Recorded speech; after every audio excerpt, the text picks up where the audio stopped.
आप सभी को यीशु मसीह के पवित्र नाम में जय मसीह की।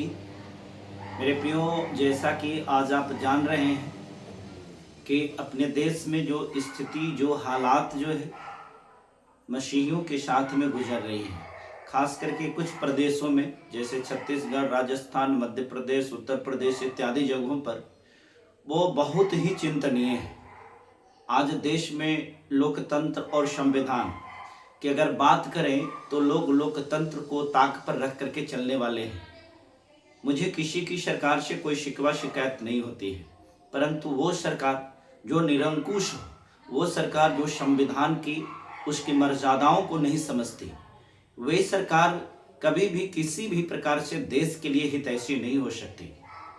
आज जिस संविधान में हमारे धार्मिक स्वतंत्रता की अभिव्यक्ति है, धार्मिक स्वतंत्रता की आज़ादी दी गई है, आज हमारे संवैधानिक मूल्यों को शोषण किया जा रहा है, उसका दोहन किया जा रहा है।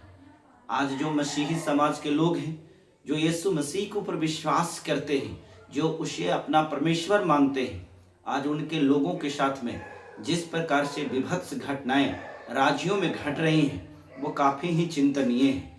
खास करके जो सरकार चलाने वाले आका जो सत्ता पर बैठे हैं, उनसे मेरा सवाल है कि क्या यहाँ के आदिवासियों का ये देश नहीं है? क्या यहाँ के मूल निवासियों का ये देश नहीं है?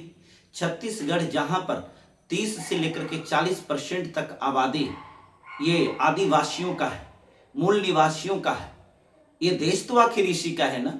इसी के देश में आकर के और इसी के देश में इसे विदेशी बनाने का ये जो षड्यंत्र है, ये कितनी हास्यास्पद है, ये समझ से परे है। मेरे मित्रों, मैं आप तमाम लोगों से ये गुजारिश करना चाहता हूँ, ये जितनी भी चीज़ें आप देख रहे हैं, जो खास करके यीशु मसीह के मानने वाले लोगों के साथ जो हो रहा है, मेरा मानना है कि ये आपके नाकामी की वजह से होता है।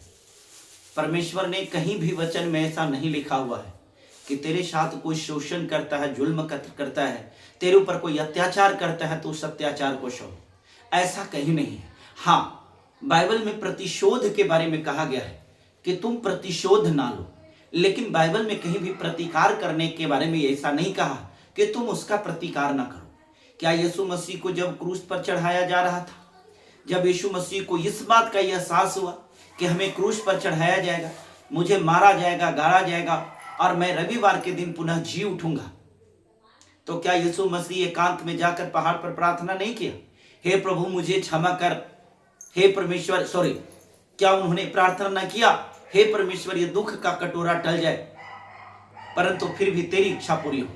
क्या यीशु मसीह की इच्छा नहीं थी कि उनके ऊपर जो ये दुख आ रहा है ये टल जाए? जी, उनको भी मालूम था। और सवाल इस बात का है कि उनको परमेश्वर की योजना को पूरा करने के लिए दिया गया था, इसलिए वो किसी भी प्रकार से विशेष उसका विरोध नहीं कर सके। आज जिस प्रकार से आपके संवैधानिक मूल्यों का अवशोषण किया जा रहा है, जिस प्रकार से आपके सामाजिक मूल्यों का दोहन किया जा रहा है, कुचला जा रहा है, अगर यही स्थिति रहेगी तो कुछ राज्यों से मसीहियत का नामो निशान मिट जाएगा। खास करके जो छत्तीसगढ़ में अभी चल रही है, छत्तीसगढ़ सरकार जहां पर जो अपने कार्यों का अंजाम दे रहा है, अपने गुर्गों के द्वारा, अपने उन गुंडों के द्वारा, मवालियों के द्वारा, ये बहुत ही चिंतनीय है। ये किसी भी रूप में स्वीकार्य नहीं है।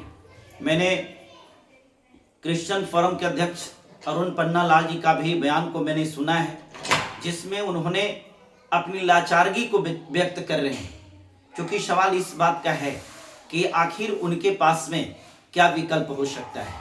आप अगर मारपीट करने पर उतारू होंगे तो सत्ता उनकी है, आपको जेल में डालेंगे। वो कर रहे हैं तो उनकी सरकार है, मनमर्जी उनकी चल रही है, इसलिए वो कर रहे हैं। इसलिए आप तमाम लोगों को मैं इस बात को एहसास कराना चाहता हूँ और आपको याद दिलाना चाहता हूँ, सबको इस बात को गांठ बांध लेना चाहिए। चाहे तो दलितों के ऊपर शोषण उत्पीड़न की बात हो या फिर मसीहियत के साथ में इस प्रकार की विभत्स घटनाएं की बात हो, छत्तीसगढ़ भी नन की जो मामला है उसकी बात, सारी चीजों को मिला करके अगर देखा जाए तो सिर्फ एक ही चीज नजर आती है, और वो ये है कि जहां जहां बीजेपी सत्ता में है, उनके गुंडों के द्वारा इस प्रकार से असभ्य कृत्य किए जा रहे हैं। इस प्रकार से कहा जा सकता है कि अमानवीय व्यवहार किया जा रहा है।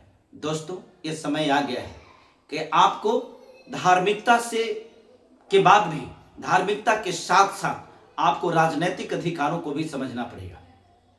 और इस बार चाहे तो आप किसी भी सरकार को चुनिए, लेकिन जब तक आप बीजेपी सरकार को नहीं हराएंगे, खास करके उन जगहों पर जहां पर बीजेपी सरकार में है और वहां पर ये गुंडाई करवा रहे हैं, वहां पर अपने लोगों के साथ में, मसीही भाई बहनों के साथ में इस प्रकार के कुकृत्य करवा रहे हैं, उन जगहों पर यह जरूरी हो जाता है कि उनको मुंहतोड़ जवाब देना पड़ेगा। उनको मुंहतोड़ जवाब देने के लिए बाबा साहब भीमराव अंबेडकर ने आपके पास में सिर्फ एक हथियार दिया है।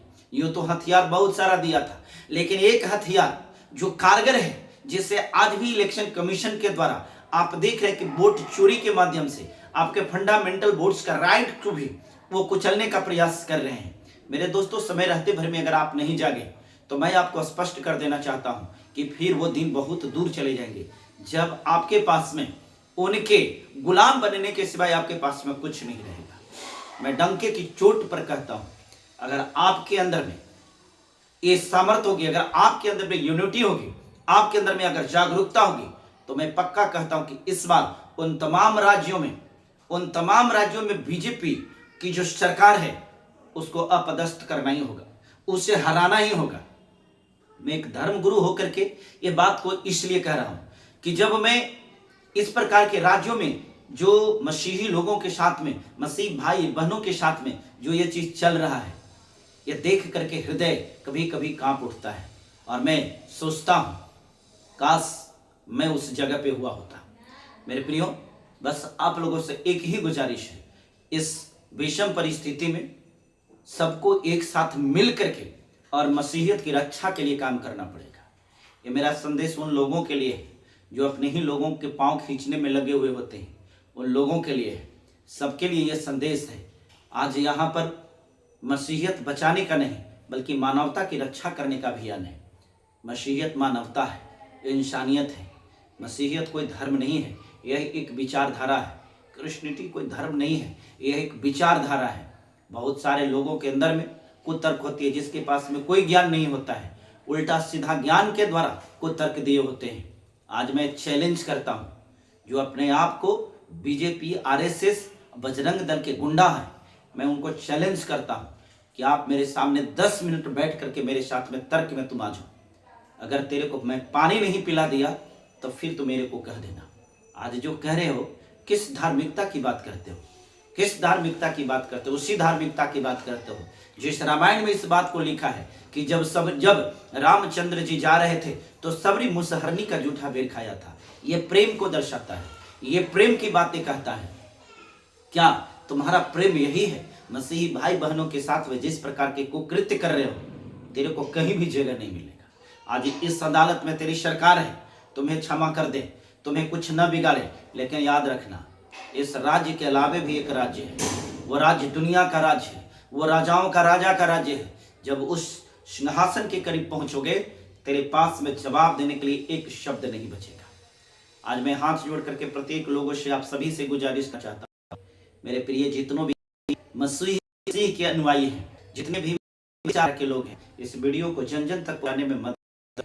ये वीडियो जितने लोगों के पास में जाएगा, उनके में अनस आनी चाहिए, उनके अंदर में जागरूकता आनी चाहिए। आखिर मसीहियत में बुराई क्या है? लोभ प्रलोभ। लोग लगाता कि लोग लालच देकर, आखिर की रामायण में एक पद लिखता है, आप लिखी हुई ये दोहा है, जिसको आप कंठस्थ किए होंगे, आपके जय भी होगा।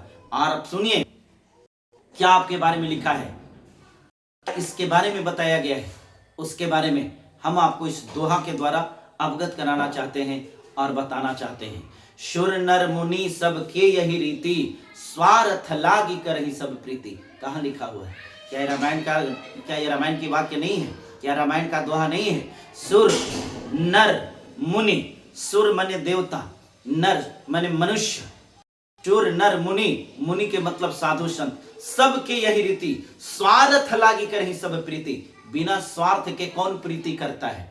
ये तेरे अगर तुम कहते हो इस बात को कि मसीही लोग लोभ और लालच देता है, मसीही लोग किसी को कहता है कि मैं तुम्हें चंगा कर दूंगा, तो कोई भी वेद पुराण शास्त्र की मैं बात करता हूं, निकाल करके दिखला दो जहां पर बिना लोभ लालच की बात है।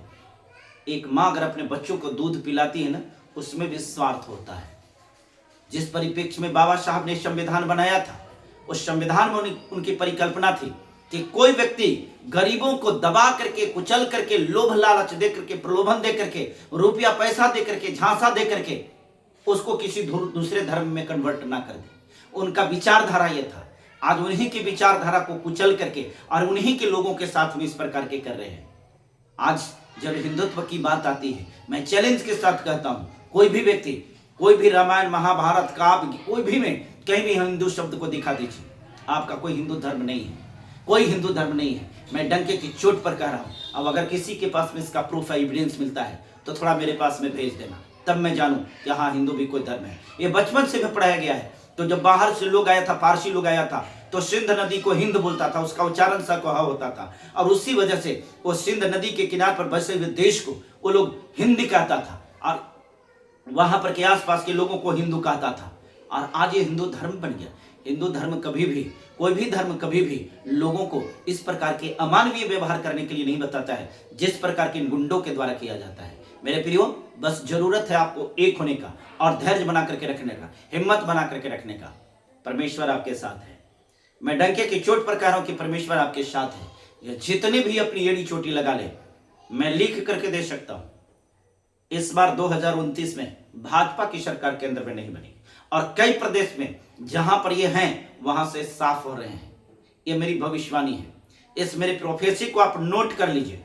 इस बार कभी भी कितनों भी साम दाम दंड भेद लगा ले, इसकी सरकार बनने नहीं जा रही।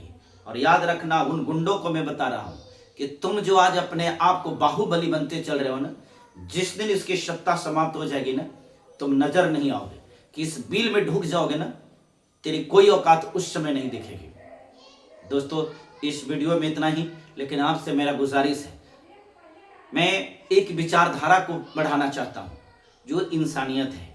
मेरी विचारधारा किसी धर्म से नहीं बल्कि सारे धर्मों से उठ करके है। जहां पर मानव मानव को मानव समझे, जहां पर इंसानियत को तवज्जो मिलनी चाहिए, जहां पर लोग एक दूसरे को प्रेम करने वाले हों, जहां पर लोग एक दूसरे के दुख को समझकर उसको मदद और भलाई करने वाले हों। जैसा कि आप देख रहे हैं, आज अपने आप को हिंदूवादी संगठन करने वाले लोग किस चूहे के बिल में घुस गए। आप जा करके देखिए पंजाब की हालात, देखिए जहां पर, वहां पर कोई ऐसा नहीं है जो जा करके मदद कर रहा है। अगर मदद करने वाले है कोई, तो मिशनरी लोग हैं, खास करके अंकुर नरूला जी और वहां के और जो भी चर्च चलाने वाले चर्च संचालक जो हैं, हम उनको दिल से सैल्यूट करते हैं और परमेश्वर के नाम से हमें विनती करते हैं कि परमेश्वर उनके अंदर में और ही आप दीजिए और उनको शक्ति और सामर्थ्य दीजिए कि और वो बढ़ें और मदद करें। मेरे पास में उतनी सामर्थ्य नहीं है कि मैं उनके पास तक कोई डोनेशन भेज सकूं, मैं उनके पास तक कुछ भेज सकूं। फिर भी मैं आप तमाम लोगों से आग्रह करूंगा कि अगर संभव हो सके तो वहां के लोगों के बीच में आपकी मदद पहुंचनी चाहिए। हम अपनी कलीसिया की ओर से भी कुछ मदद को इकट्ठा करने का प्रयास कर रहे हैं। अगर हो सके तो आप भी मेरे इस QR कोड पर आपसे जो भी सहयोग बनता है आप उसको भेजिए, ताकि मैं पंजाब तक उन लोगों के पास तक पहुंचा सकूं जहां पर उनकी आवश्यकता है। बहुत बहुत शुक्रिया, बहुत बहुत धन्यवाद। इस वीडियो को ज़्यादा से ज़्यादा शेयर कीजिए ताकि जन जन तक ये खबर पहुंच जाए। फिलहाल इस वीडियो में इतना ही। मिलते हैं अगले वीडियो के साथ, एक अगले विचार के साथ में। तब तक के लिए सबको जय मसीह।